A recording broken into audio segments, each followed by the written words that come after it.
إن الحمد لله نحمده ونستعينه ونستغفره ونعوذ بالله من شرور أنفسنا ومن سيئات أعمالنا من يهده الله فلا مضل له ومن يضلل فلا هادي له وأشهد أن لا إله إلا الله وحده لا شريك له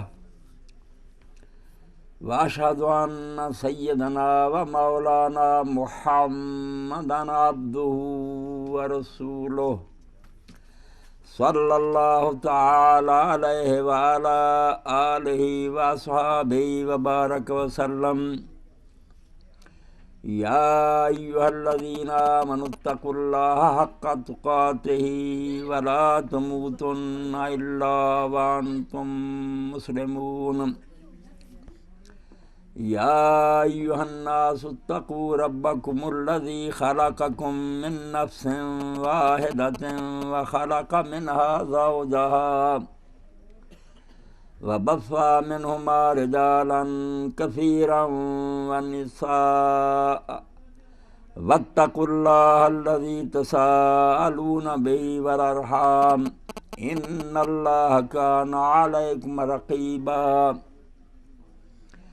يا أيها الذين آمنوا اتقوا الله وقولوا قولا سديدا يصلح لكم أعمالكم ويغفر لكم ذنوبكم ومن يطع الله ورسوله فقد فاز فوزا عظيما عزیزم شاہد حسین اور واجب الاحترام سامعین کرام،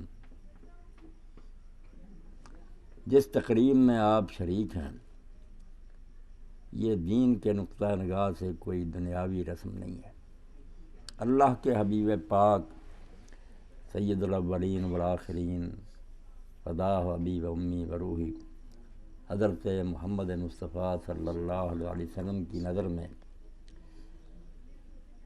یہ معاملہ اتنی اہمیت رکھتا ہے کہ حضرت علیہ وسلم فرماتے ہیں اذا تزوج العبد فقد استکمل نصف الدین۔ جب کسی بچے اور بچی کی شادی ہوتی ہے تو نکاح رسالت مآب علیہ السلام فرماتے ہیں کہ آدھا دین اس کا مکمل ہو گیا۔ فَلْيَتَّقِ اللَّهَ فِي النِّصْفِ الْبَاقِي، باقی آدھے دین کے بارے میں وہ خیال رکھے۔ نکاح بذات خود نصف دین ہے۔ اندازہ کریں نماز، روزہ، حج، زکوٰۃ، جہاد سب کو فرمایا واضح دین میں شامل ہیں۔ یہ معاملہ نصف دین ہے۔ اس لیے آپ بالکل ایسے ہی مقدس محفل میں شریک ہیں جیسے کوئی شخص نماز کے لیے مسجد میں جاتا اور وہاں بیٹھتا نا۔ ہمیں اس نقطہ نظر سے یہاں بیٹھنا چاہیے کہ اللہ رسول کی نگاہ میں یہ مقدس محفل ہے۔ اللہ کرے بچہ اور بچی اپنے حقوق و فرائض کو پہچانیں اور اس کو ادا کریں، تو اللہ نے جو آیات میں نے تلاوت کی وہ خود رسول کریم علیہ السلام نکاح کے موقع پر پڑھتے تھے، تو اس میں کیسی تسلی دی ہے کہ فقد فاز فوزا عظیما۔ اگر نکاح کا معاملہ جو ہے اس کو تم اچھے طریقہ سے سر انجام دو گے اور اس کے حقوق و افراد کا خیال رکھو گے تو بہت بڑی کامیابی گارنٹی دی اللہ پاک۔ میں اس موقع پر صرف دو نکاح جو خود میرے اور آپ کے آقا مولا، یہ نام ہی ایسا ہے کہ ہزار بار اگر بشوم دہن سے مشک و گلاب ہنوز نام تو گفتن کمال بے عدی، ہزار مرتبہ بھی ہم اپنے منہ کستوریوں سے دھوئے نا تو محمد صلی اللہ علیہ وسلم کہنے کو شادی کہتے ہیں، پھر بھی زبان اس لائق نہیں کہ یہ پاک نام جو ہے ادا کرے۔ تو آپ کی شان میں ہمارا چپ رہنا ہی بس سب سے بڑی تعریف ہے کہ زبانیں بند رکھو، تمہارے بس میں ہے۔ اللہ جانتا ہے کہ اس نے اپنے حبیب کو کیا مرتبہ دیا۔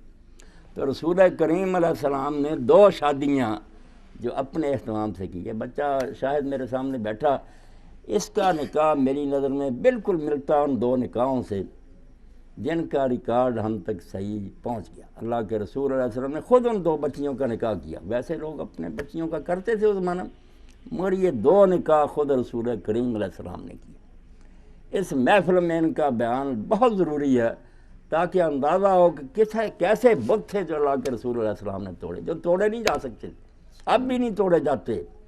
لوگ کہتے ہیں کہ فلاں برادری ہو، فلاں رنگ ہو، فلاں قوم ہو، یہی فتنہ اس وقت تھا۔ اگر اللہ کے رسول علیہ السلام نے جب آ کر بتایا کہ تم سب آدم کی اولاد ہو، آدم مٹی سے بنے تھے، کوئی نسل نہیں، کوئی برادری